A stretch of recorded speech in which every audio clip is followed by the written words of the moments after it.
Recently, good news came from China's chip industry.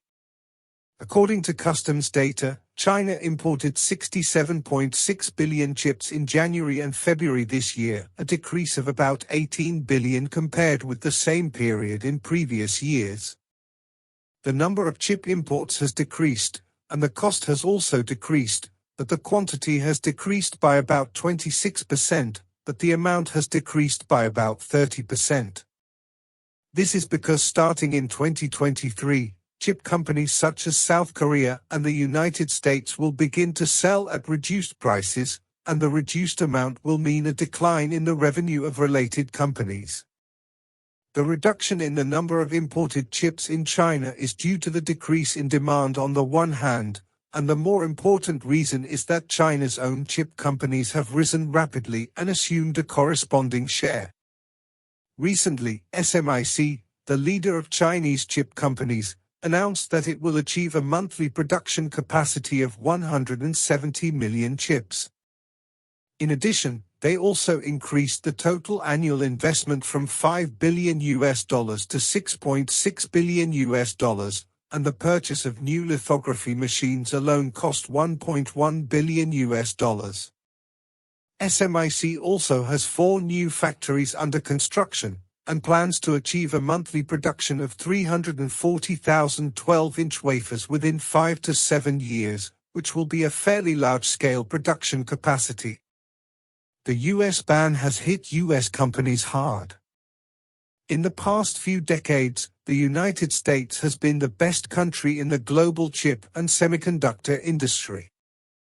However, as 5G technology was overwhelmed by Huawei, the United States began to frequently suppress Chinese semiconductor companies including Huawei by restricting exports in order to maintain its dominance. At present, the United States still has industry leaders such as Qualcomm, Intel, and nvidia, and the core technology of chip manufacturing is also in their hands, especially high-end chips, such as nvidia's A100 and H100, AMD's MI250, and these high-end chips shipments to China are not allowed. China is the world's largest importer of chip consumption and is also a major customer of American chips. However, once the ban came out, giants such as Qualcomm, Micron Technology, Intel, nvidia, and AMD all experienced a decline in performance. In addition, companies such as South Korea's SK and Samsung have also been affected to varying degrees. This is because the United States not only restricts companies in its own country, but also cooperates with Japan, South Korea, and other countries to isolate China. If you do not export to China, your performance will decline, because no country in the world can accommodate such a large production capacity except China. Foreign media also said that this is the fate of cutting off supply to Huawei. In order to survive, American semiconductor giants have begun to lay off employees and reduce expenses. The inability to ship smoothly also caused them to have a serious chip backlog.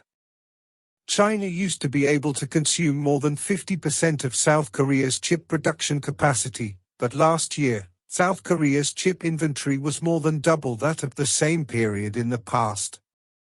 In order to sell the chips, Samsung took the lead in starting a price war.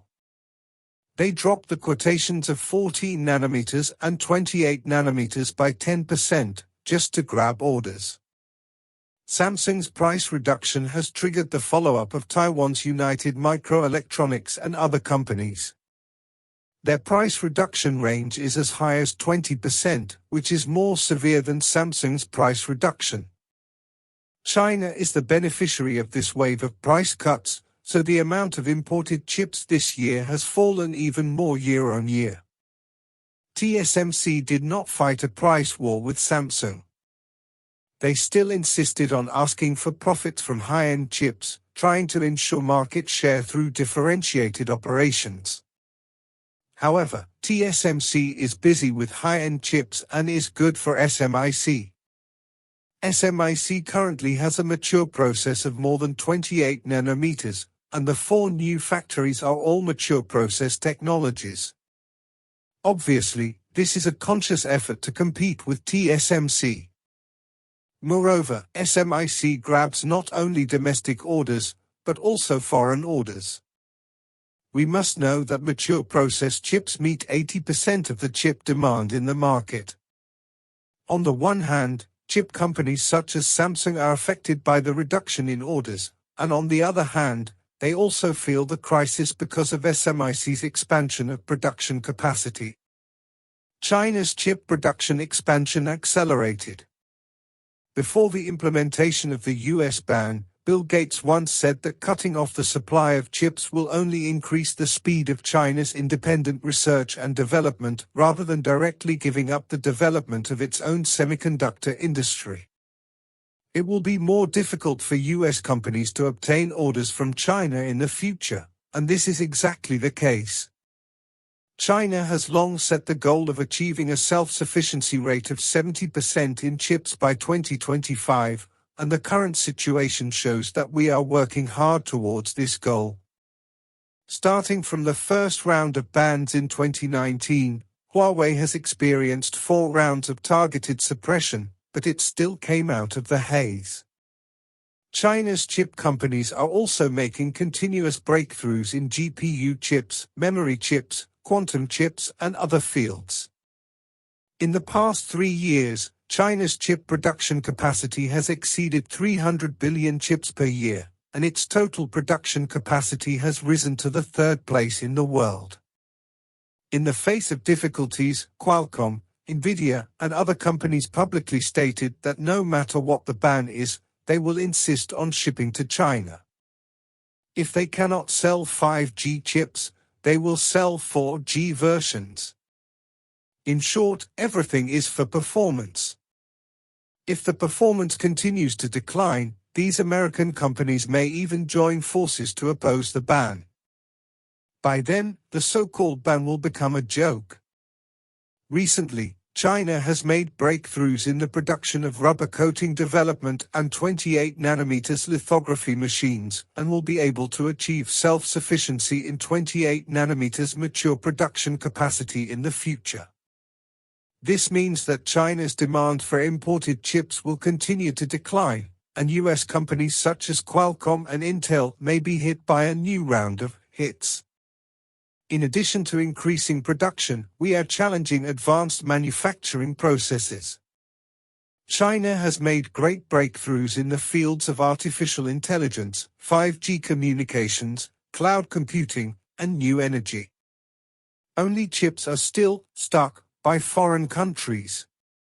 In the future, the national level is likely to further increase investment in chips.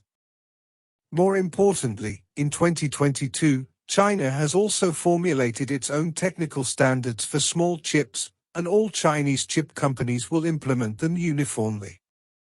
American chip companies must meet our standards if they want to enter the Chinese market. Gone are the days when we were overpriced.